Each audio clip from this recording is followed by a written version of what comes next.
Tivo, I wanted to thank you for coming on the show today to share your expertise on monetization of assets. Sally, I really appreciate you having me on the show. It's my pleasure. May I ask, how long have you been working in this field? It's been at least 3 months and I feel very confident that any day now I will be closing a major deal. Tell me about your latest asset monetization project. I am currently working on a 60B deal with my direct asset provider in Russia. You are working directly with him? Yes, I am directly working with him through my friend John, who introduced me to his brother Michael, who called his second cousin Susie, that remembered overhearing when she was on family vacation in Russia 2 years ago, that her grandfather, who lives in the Czech Republic, had copper isotopes that he was looking to monetize. That is fascinating. Can you tell me how you come up with the value of this unique asset? Sure, since I used to be in the antiques business, I know how to evaluate things. First, I checked out Alibaba, then I looked on eBay, and finally I did a Google search and noticed that this copper powder is really cheap to buy and there are tons of it on the internet, especially in China. Didn't the asset provider have a third-party evaluation from a specialist in metals such as IGAS, who would provide a third-party appraisal for the monetizer?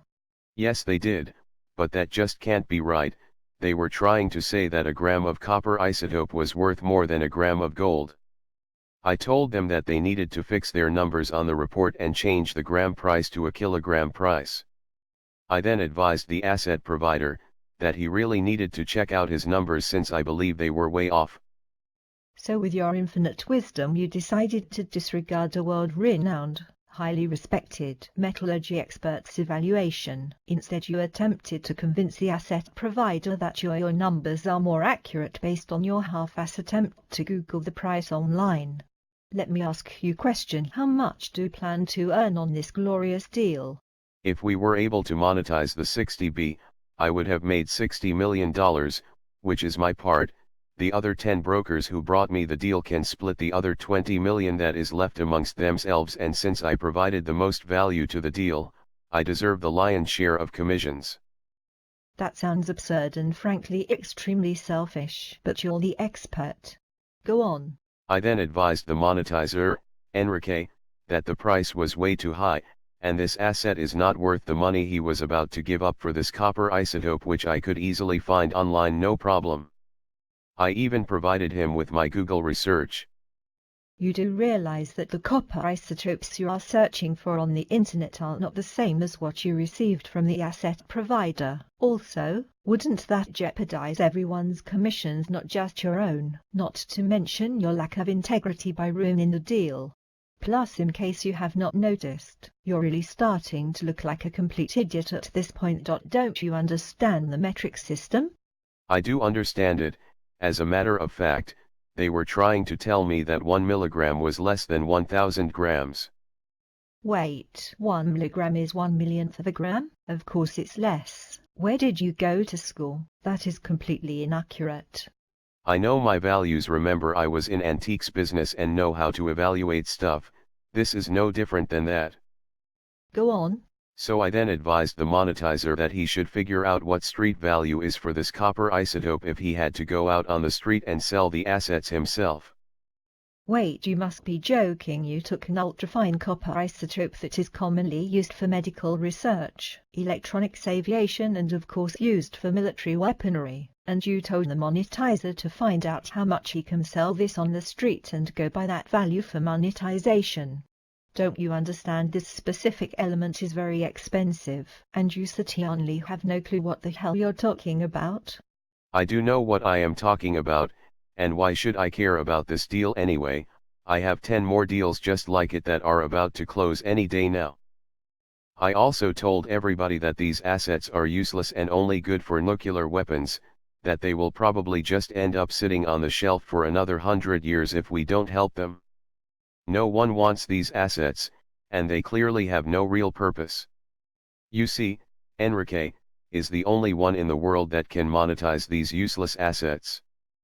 Why is it that you call yourself a so-called expert in monetization? You clearly have never closed substantial sized deals, are clueless about the metric system and have absolutely no idea how to evaluate anything. At this point, I am starting to wonder why I had you on my show today in the first place. I am beginning to think that you and Enrica deserve each other.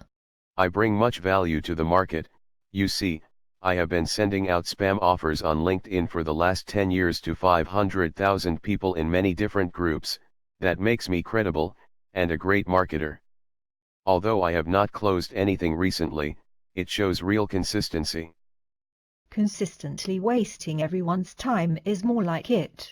I can't wait to hear what happened to your 60B deal. Go on. Well, at this point Enrique decided that the copper isotopes are not worth what IGAS said they were worth. I agreed with him. Not to mention, the buyer was getting very frustrated and impatient after Enrique brought his attorney into the deal to help close it. However, the asset provider found out during his research that the attorney was disbarred and no longer had his legal license. The nerve of him to get annoyed about such an insignificant issue. So at this point, he asked Enrique if he was going to move forward to close this deal or not. Enrique replied with a simple email that read or not. Wait, let me get this straight. You mean tell me you had the asset provider update the value of the asset, paid for an USKR and legal fees, plus everyone spent many hours of confidence calls, just to end the deal like that? You must be kidding. Yup, that is what happened. You see, I am very good at reading people. I used to be a headhunter and have placed many people for a living, so I understand human psychology. That's why I know how to get these deals done. Anyway, I had a gut feeling from the beginning that this deal was never going close anyway. You really have to be one of the most naive people I have ever not had the pleasure of interviewing. If in the future if I ever need to have an asset monetized, remind me not to call you. But don't you want to hear about my nickel wire story?